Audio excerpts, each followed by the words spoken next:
Hi guys, welcome to the lesson. So in today's mini video guitar lesson we're going to learn some rock. So if you're the sort of person who's an electric guitarist, and if you like bands like Rage Against the Machine or the Foo Fighters or Green Day or old school stuff like Metallica, then this is definitely the lesson for you. You're really going to enjoy this because we're going to learn power chords. Now you may already know what power chords are. I'll show you some other stuff, and I'm going to teach you another technique too called palm muting, which you're going to find really useful, and you'll realise that it'll make your playing sound a whole lot better. So power chords, just to explain quickly, are a simple chord that just consists of two notes, and what we do is move it around the guitar neck like this, and it really is as simple as that. And the other thing I want to tell you is we're going to use a rock sound today. So what I mean by that is we're going to put the distortion on our amp. Now all amps are different. Some of them have buttons you can press, or some of you will have effects pedals, you know, so you can create the distortion like that. But we want to get this rock sound.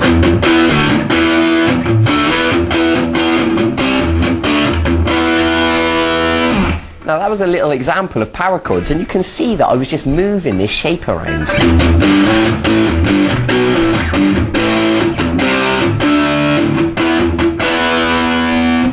Alright, and you can create really cool stuff like that really easily. So let's get on with it. I want to explain it straight away.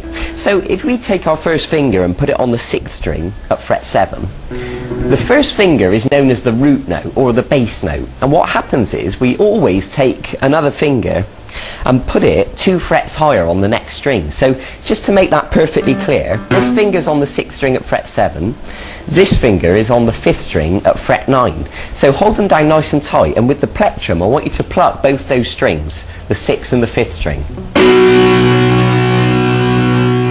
Now obviously I've got the distortion on my amp, so don't worry if you haven't got that distortion sound yet. You can worry about that another time. But what's most important at the moment is that you get these 2 notes.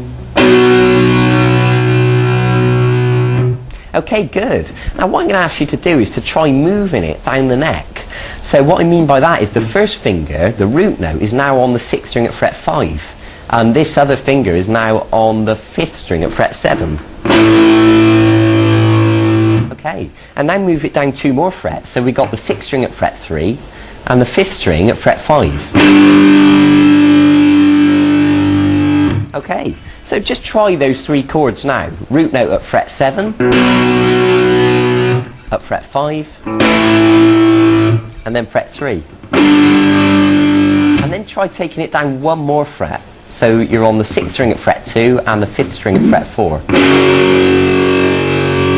Now I think you get the idea by now that these notes are always 2 frets apart like this, and always 1 string apart obviously. So from now on you'll hear me mostly refer to just the root note, and I'll expect you to realise that this other finger goes, you know, on this note here. So just try that sequence once more.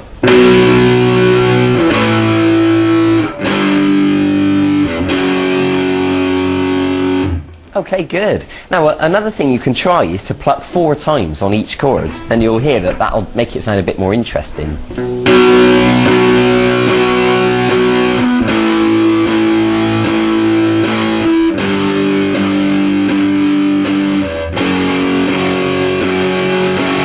Or for those of you out there that are punk rockers, you can perhaps do 8 times on each chord and play it a little bit faster like this.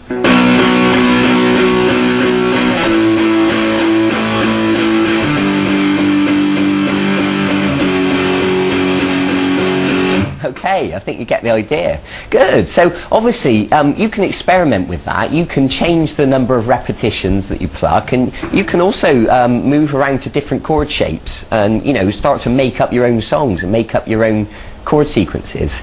Now this other technique that I want to teach you about today is known as palm muting, and we're going to look at our right hand, and it's a little bit similar to the chop. If you think back earlier in the E course where I taught you to strum down, up, chop, up, it's a very similar principle, and what I'm going to ask you to do is to use the palm of your hand to gently touch the strings just a little bit, and what you can do is pluck the power chord,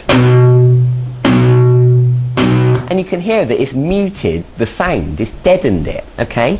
Because if we weren't touching the strings at all, it would sound like this. But if we touch them just a little bit with the flesh of the palm of our hand, it sounds like this. Now the trick is to have your palm just right next to the bridge, only touching the strings a tiny little bit. Because what happens if you move your hand too far along, it will just kill the notes completely and you won't hear anything. So what you want to do is experiment. Move your hand too far along and then move it too far back, and then just find a happy medium where it sounds like this. Okay, good. So I want you to apply that palm muting technique now to the little power chord sequence that we just learned. So plucking 4 times on each one, it should sound like this.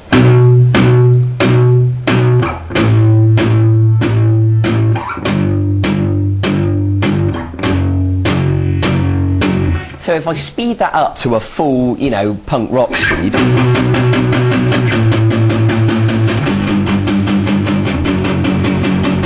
and you can start to get the idea now, because I was strumming 8 times on each one then. So I leave that up to you to have a bit of an experiment with that and see what it sounds like. And also, like I said just now, do have a go at writing your own songs. I think you're at a stage now where you can start to create your own stuff. So the good thing about power chords is you can move them all over the place, but you can also change strings. So instead of using the 6th string and the 5th string, you can use the 5th string and the 4th string, and it'll still work.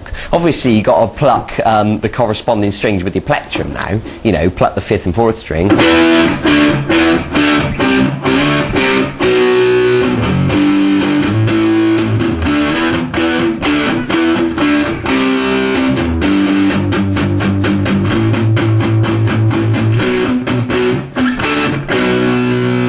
And I was actually just making that up then as I went along, and you can do exactly the same. It really is that simple.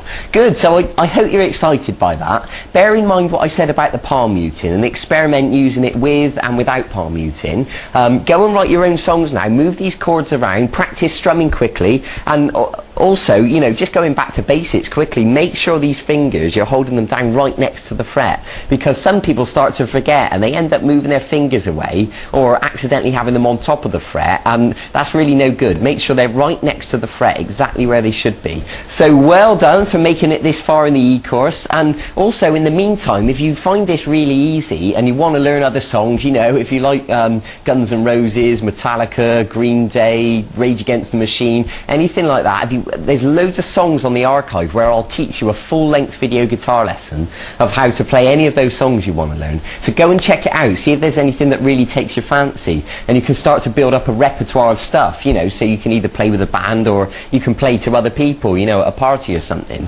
So go and get on with it, go and get practicing, take your time, be patient, do it thoroughly, it'll all be worth it in the end, I promise you that. Okay, I'll see you in a few days for the next segment in this course. Bye bye.